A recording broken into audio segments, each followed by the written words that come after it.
Hi everyone, it's Liz. Today I'm going to read Quiet Wyatt by Bill Maynard, illustrated by Frank Rimquist.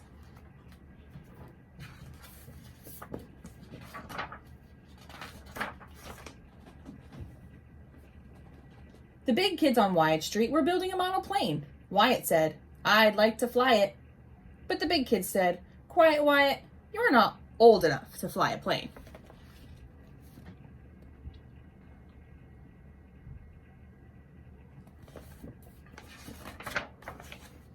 Wyatt's sister was washing the car. Wyatt said, "I'd like to dry it."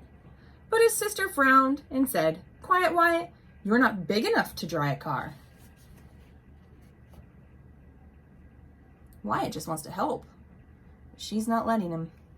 She says he's not big enough. Wyatt's father took an egg out of the refrigerator. Wyatt touched it. It was smooth and cold. Wyatt said, "I'd like to fry it." But his father smiled and said, "Quiet Wyatt, you're not old enough to fry an egg."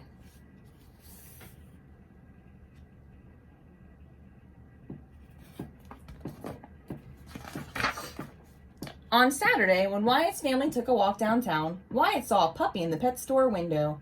The puppy looked soft and fluffy and had big brown eyes. Wyatt said, "I'd like to buy it." His mother shook her head. "Quiet Wyatt, you're not old enough to have a puppy yet."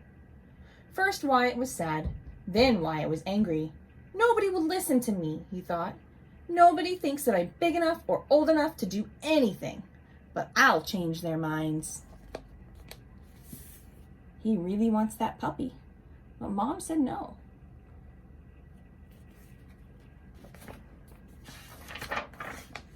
The next morning, Wyatt got up very early. He put on his father's coat and hat.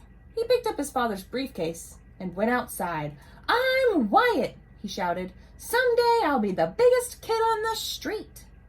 His neighbors opened their windows. "Quiet, Wyatt," they called. "We're trying to sleep." So there he is, trying to look big, but he's being really loud and waking up his neighbors.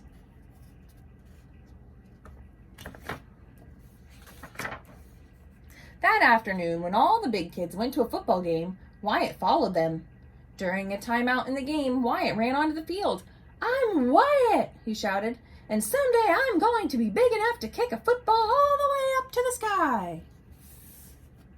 Wow, he really thinks he's going to do that. He wants everyone to know. The people watching the game began to yell, "Quiet, Wyatt," they shouted. "You're interrupting the game." Whoa, look at their faces. They're shouting at him. Do they look very happy that he interrupted the game? No. What about Wyatt? How does he look? Yeah, he looks a little startled or scared. He wasn't expecting that reaction from the crowd. Poor Wyatt. He ran to the river at the edge of town. "I'm Wyatt," he shouted, "and someday I'm going to be big enough to catch the biggest fish in this river." "River, river, river," repeated the echo. The fishermen didn't want Wyatt to scare the fish. "Quiet, Wyatt," they called, and the echo said, "Quiet, quiet, quiet, Wyatt, Wyatt, Wyatt." "Even the echo doesn't want to listen to me," said Wyatt.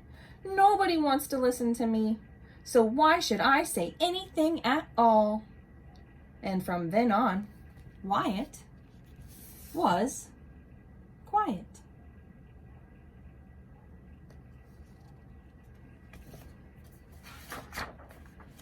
The big kids lost their airplane. Wyatt knew where it was, but Wyatt was quiet. Wyatt's sister polished the family car until it was all dry and shiny. Wyatt saw a big black rain cloud approaching, but Wyatt was quiet.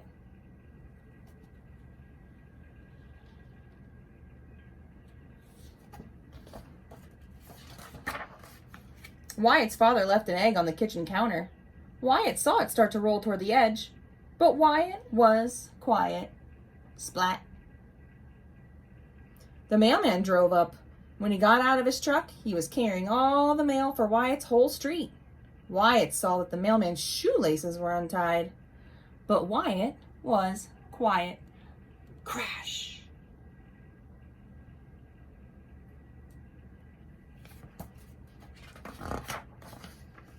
Then Wyatt saw something coming up his street. It was the soft, fluffy puppy with the big brown eyes. It ran right past Wyatt and hid underneath the mailman's truck. The pet store owner ran up and down the street. "Have you seen a puppy?" he asked, but Wyatt was quiet. The police chief ran up the street. "Have you seen a puppy?" he asked, but Wyatt was quiet. By now, all the people on Wyatt Street had come out of their houses. So there's the police officer looking, and the pet shop owner's looking, but Wyatt knows where the puppy is, and so do we. Where is the puppy? Do you see it? Yeah, it's right there. It's right behind Wyatt, underneath the mail truck. Oh no, the mailman was getting into his truck.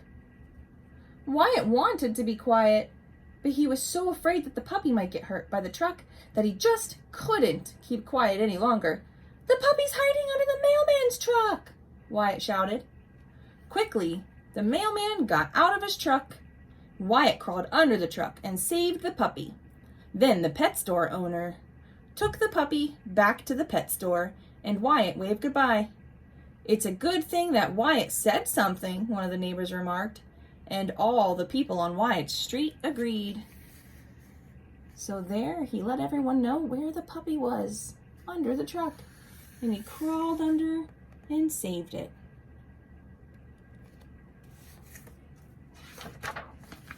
The next day, people began to treat Wyatt differently. "Fly it, Wyatt." Looks like the big kids are letting him fly the plane. "Dry it, Wyatt." "Fry it, Wyatt." So his sister's asking him to help dry the car, and Dad is asking him to help fry an egg.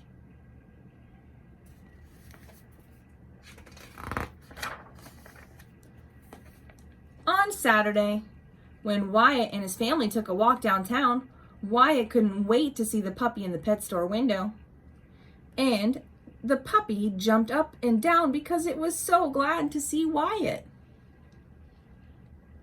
Wyatt's parents remembered how Wyatt had spoken up to save the puppy, and they were very proud of him. They pointed to the puppy and said, "Let's buy it, Wyatt." Now Wyatt was really happy. He had his own soft, fluffy puppy with big brown eyes, and nobody ever said, "Quiet, Wyatt," again.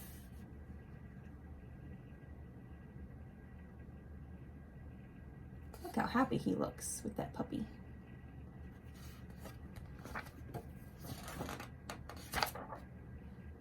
Well, hardly ever. Now it looks like the puppy's helping him make noise. And that is the end of Quiet Wyatt.